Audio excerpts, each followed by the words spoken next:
I'm Tara Brabazon. I'm the Dean of Graduate Research at Flinders University, and welcome to Vlog 97, setting up your PhD, setting yourself up for success. This vlog comes via request from Jess. A big hello to Jess.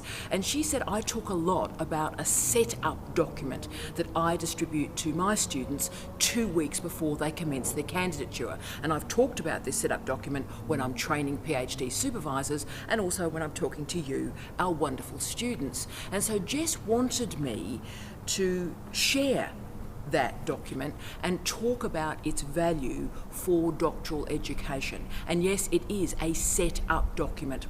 So 2 weeks before the first meeting I have with a PhD student, I send them this document and I ask them to fill it in, and we talk through it in the first meeting. So I am also, yes, as per request, Jess, sharing this document with you. So if you look below, in the information section of this YouTube video, you will see a link that takes you to a digital version of that setup document. It's there for you to use, to download. Please knock yourself out. Use it in any way that you see fit. But if you look down in the comments and down in the information section, you will see the setup document. But Jess did also want me to talk about the document itself and also the notion of setting up a PhD before the enrolment actually takes place.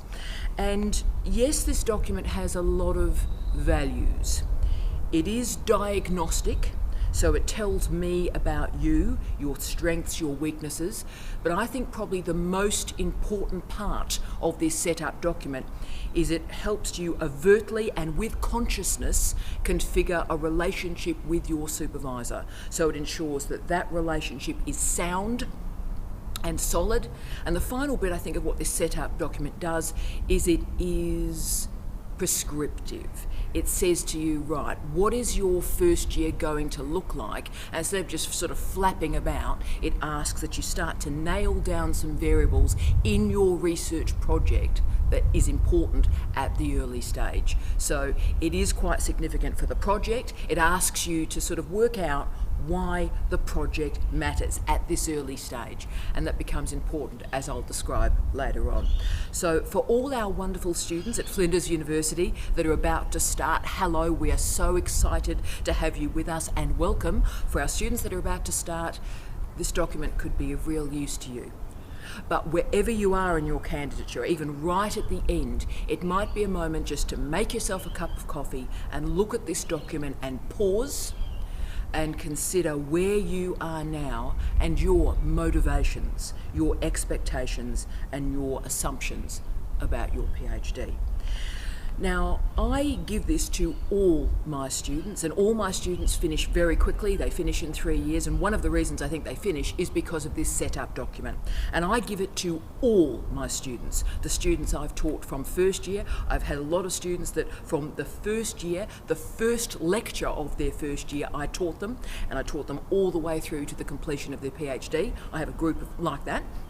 But I also have a wonderful group of students that arrive, and the first time I actually physically meet them is when I pick them up at the airport. So we have no history, no expectations, nothing at all. And I would argue both these groups, the group you know incredibly well and the group you don't know at all, both groups need a setup document, but of course for different reasons. But the primary reason, I think, is so many, and indeed too many, assumptions exist between supervisors and students. For those students that we've known since first year, we've often supervised their honours dissertation. We assume we know each other really well and everything's cool and everything is groovy. And of course that is the pathway to madness. That is the pathway to a really nasty breakup of a supervisory relationship, because assumptions kill PhDs. Let me say that again. Assumptions kill PhDs.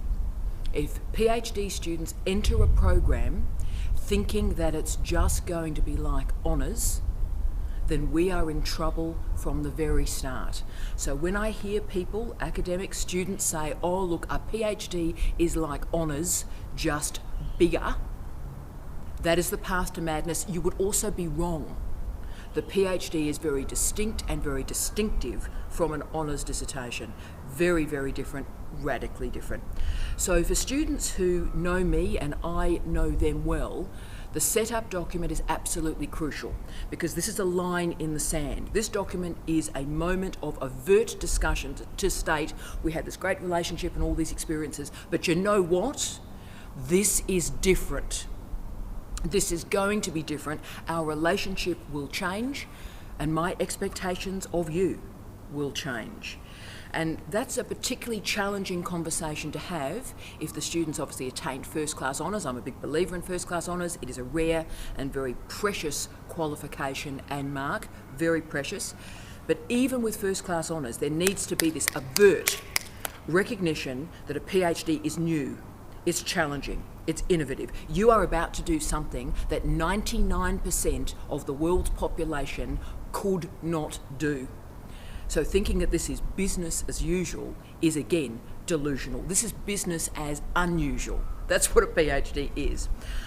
I also try and make as many points overt as possible between the student and teacher relationship. So it's very important that we make sure that expectations and motivations about frequency of meetings, about feedback, about the discourse and the calibre through which we have our conversation, all those variables are discussed overtly and agreed on.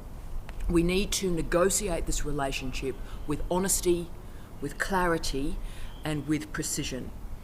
Assumptions kill a PhD. Always remember that. So we talk through, in this setup document, expectations, motivations, goals, time management and task management.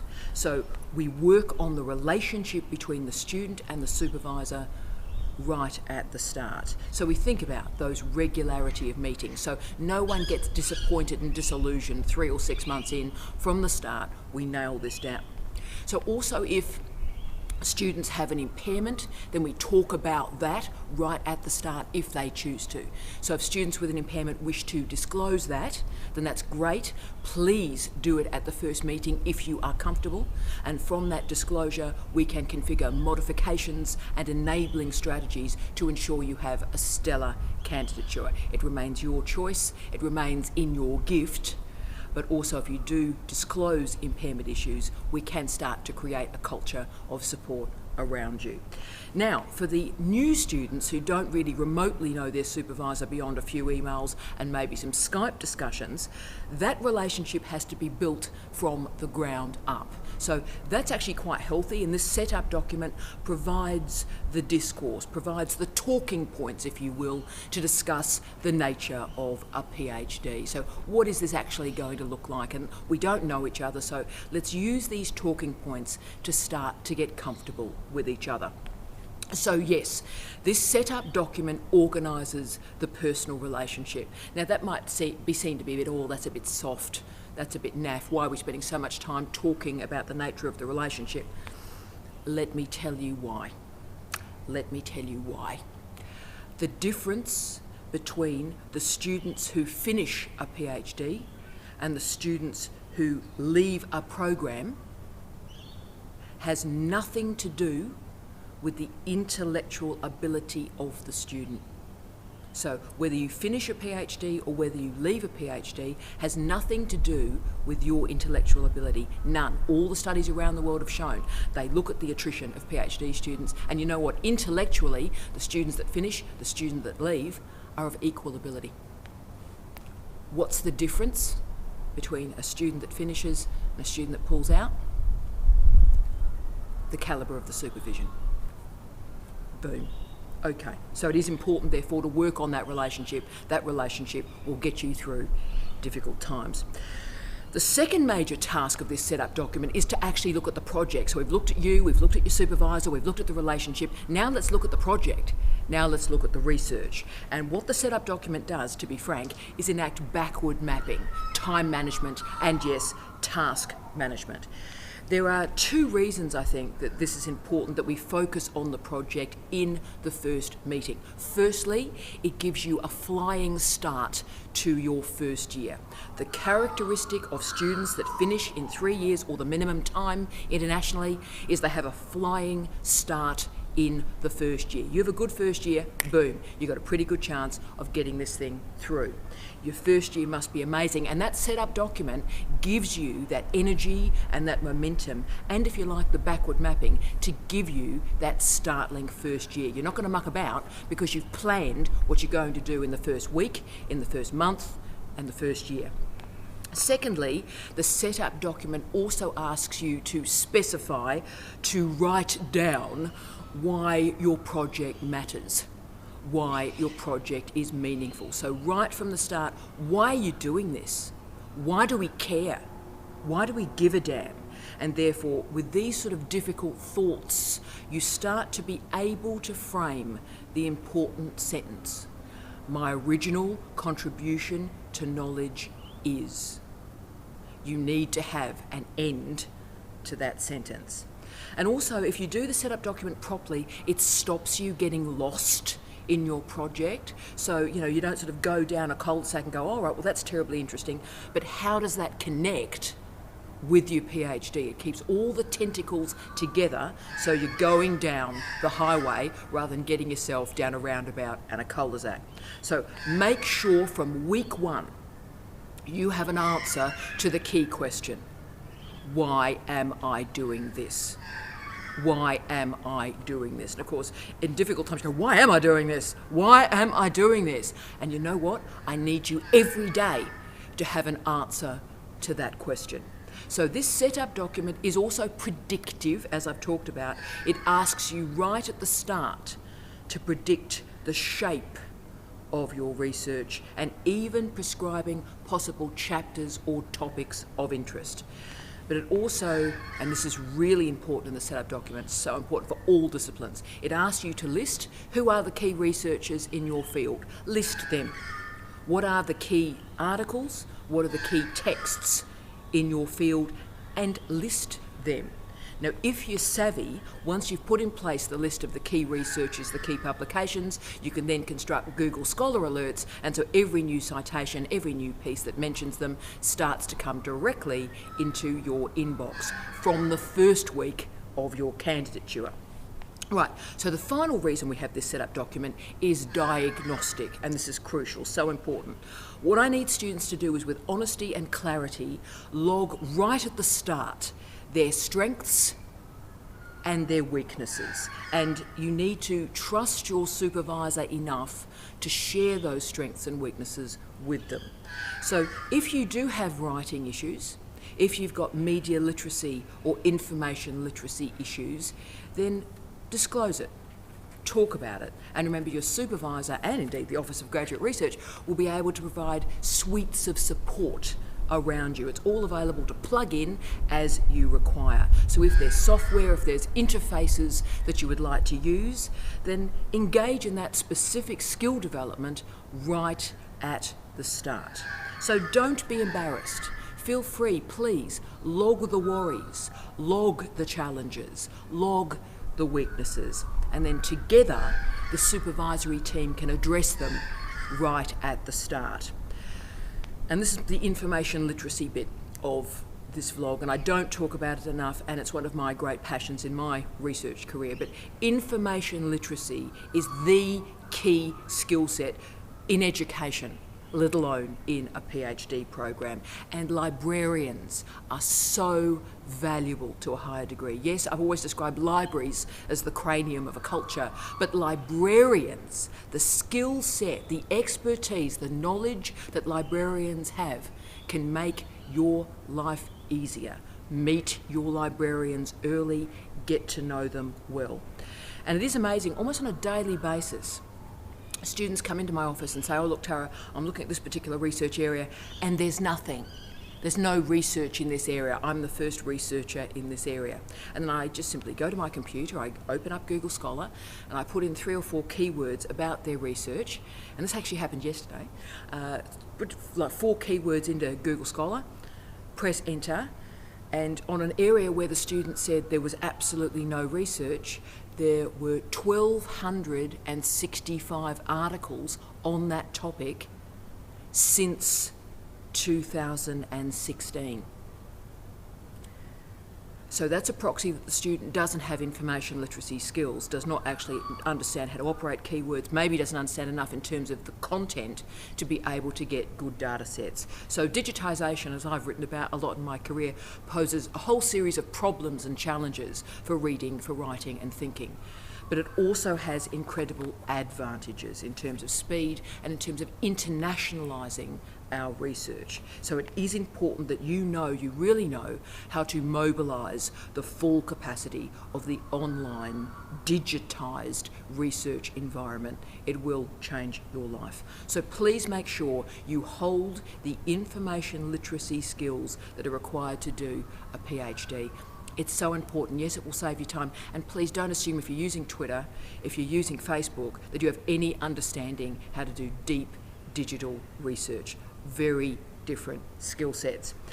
Now, many of you have heard me say through these vlogs, but also throughout my career, that beginnings matter, but endings matter more.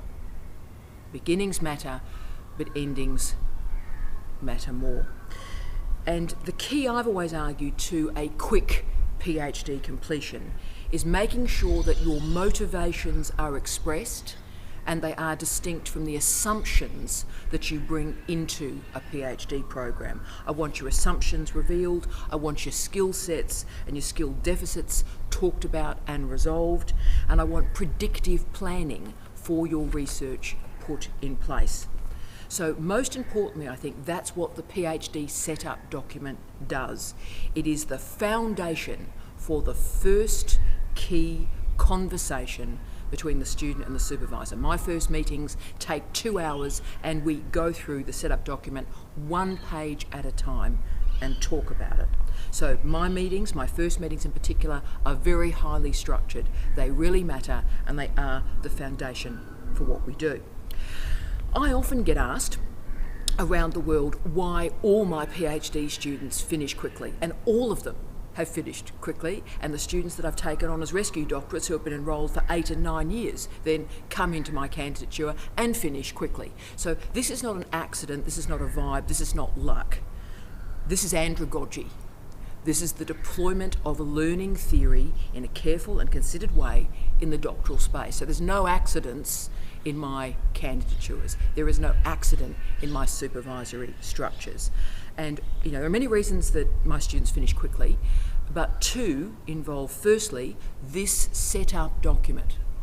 This setup document distributed in the first meeting saves at least 6 months of a candidature and probably a year, because all the possible problems are discussed and talked through with care and respect in week 1. So the setup document saves months, perhaps even a year. And of course, I think the other reason my PhD students get through quickly is what happens at the end, beginning and endings. The ending with the 10 cycles of drafts. So we don't have a blowout in drafting or feedback. There are 10 drafts, 10 weeks, and we get the thesis through. So beginnings and endings. And I think it was T.S. Eliot, who used the line in the 4 quartets, the end is where we start from. The end is where we start from. Not a big T.S. Eliot fan, love the 4 quartets though. The end is where we start from. And think about your ending. Your ending is a successful examination at the conclusion of 3 years of candidature. That's what your ending looks like. So your beginnings must have that ending in mind. So please feel free to use the setup document. It has a link below, please use it, and contact me directly if you'd like it rendered more bespoke and more customised for your particular disciplines and your particular context or challenges or problems. Really happy to do that. My time remains your time. So Jess, Thank you so much for this suggestion. Again, it's one of those vlogs that I would never have thought of doing ever without your suggestion. So you rule, you are the queen to rule them all. Wonderful, Jess. And I thank you very much for the suggestion. I hope it was useful. And as always, from beautiful Flinders University, I wish you love, light, and peace. Tea out.